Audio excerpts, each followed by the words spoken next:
Olá lá pessoal, estou com a planilha dos jogadores da NBA aberta aqui para mostrar para vocês, fazer uma apresentação básica aqui dos dados, dos recursos.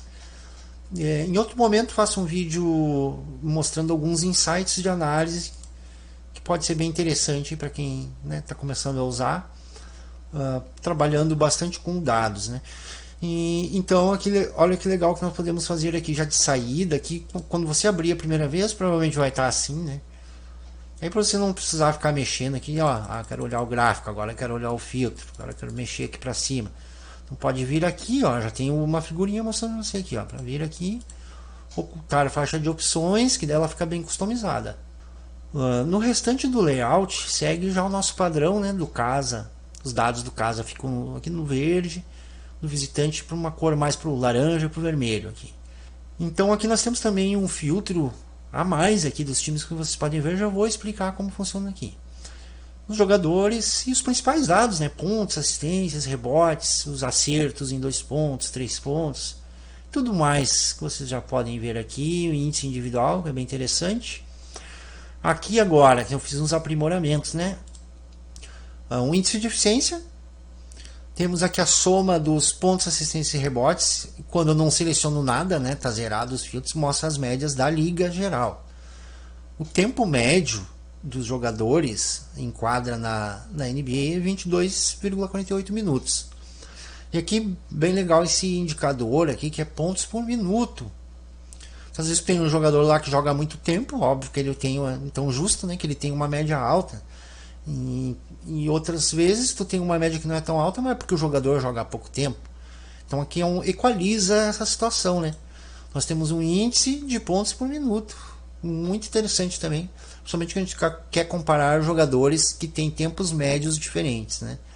A gente tem essa noção muito melhor. E aqui a nossa escala de cor, que segue do verde para o vermelho também nas médias, né? Quando o dado que você seleciona representa a média ou o próximo dela, ele vai ficar aqui para o amarelo. Se for um dado acima da média, ele já vai para o verde, né? Mostrando para você que é um dado acima da média da liga. E o vermelho quando fica abaixo. Que no desvio padrão ao contrário, né? Porque quanto menor o desvio padrão, melhor, mais confiança no dado, né? Menos disperso é esses dados que nós estamos olhando. Então vai ficar verde aqui quando for menor o número. Então talvez fique mais claro, mostrando aqui um exemplo na prática. Então vou botar aqui, por exemplo, o Lakers, né? Então aqui nos jogadores vão ficar só os do Lakers agora. Aqui eu posso botar o Lakers em casa e o Lakers fora, né? O gráfico você não se preocupe, fica tudo meio atravancado aqui um por cima do outro, porque estamos olhando todos os jogadores juntos. Aqui só funciona quando a gente seleciona o jogador. Então vou botar aqui o LeBron, né?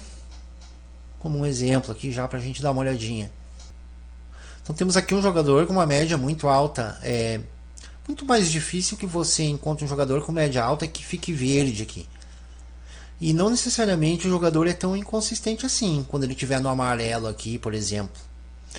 A questão é que o desvio padrão ele é dado na mesma medida que nós estamos observando, que é os pontos, né?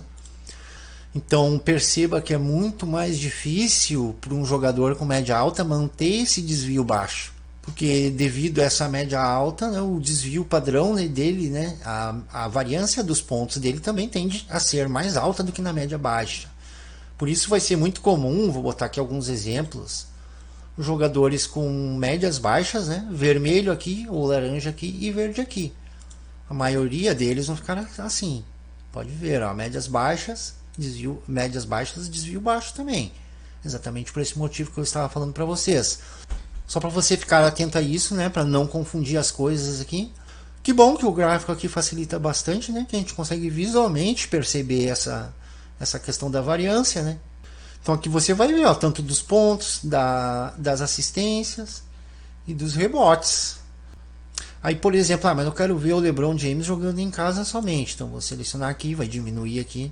Mas eu quero ver só jogos a partir de dezembro. Eu boto por dias aqui, conforme eu preferir. Eu quero ver desde outubro, praticamente a temporada toda. A gente pode ver que ele teve uma variância inicial aqui, né? No tempo, né? Porque aqui esse vermelhinho aqui é o tempo, tá? Tempo de cada jogo. Então aqui cada jogo tem o tempo que ele ficou, ó. Ele começou jogando pouco, ó, 15 minutos, muito abaixo da média dele, que é 34. E ele foi subindo, depois ele manteve uma média bem estável de tempo. Aqui ele deu uma variada maior, né? A gente pode perceber. Qual é um insight legal aqui, só como uma dica apenas para vocês, é que às vezes você vai ter jogadores muito consistentes aqui, né? Com desvio padrão muito baixo desses minutos aqui. É que nós estamos olhando tudo através de um processo estocástico que a gente consegue, então, visualizar toda essa situação do tempo médio e dos pontos, pontos, assistências ou rebotes. Né? Quanto está aumentando, diminuindo. Então aqui nesse exemplo mesmo, aqui, podemos ver que o LeBron ele começou com uma média consistente no tempo, mas ele foi reduzindo aqui, depois de alguns jogos iniciais aqui, ele foi reduzindo a média de pontos. Ó. Aqui ele ficou muito abaixo da linha, pode ver que aqui em outro momento ele já encosta na linha ou até passa. Ó. Então quando ele passa aqui é porque ele fez mais de 1 ponto por minuto. Aqui nesse dado, o ponto médio dele aqui, ó, pontos por minuto médio é 0,80. Mas veja que aqui nesse jogo, por exemplo, ele ficou praticamente metade, aqui ficou em 0,5 praticamente, né? E em outros momentos, como aqui, ó, logo depois ele manteve o mesmo tempo médio do início da liga, mas ele conseguiu aqui uma aceleração forte neste critério, ó, e manteve, ó, um bom período aqui, né? Diversos jogos aqui próximo à linha, o que daí é muito, muito interessante. Bom, enfim, tem bastante coisa que a gente poderia falar aqui sobre essa parte do gráfico, mas com o que eu passei para vocês, acredito que já dá para ter uma noção de uso. Bom, beleza, acho que é isso, né? Não prolongar muito aqui. Esta planilha ela fará parte de um pacote, né? Com outras 5 ligas. E vão ter diversas outras planilhas de análise de jogo, base de dados histórica para buscar padrões, transição de quartos, né? Mas agora, por momento que está na versão beta, eu vou mandando diariamente para vocês. Então, boas análises e até a próxima.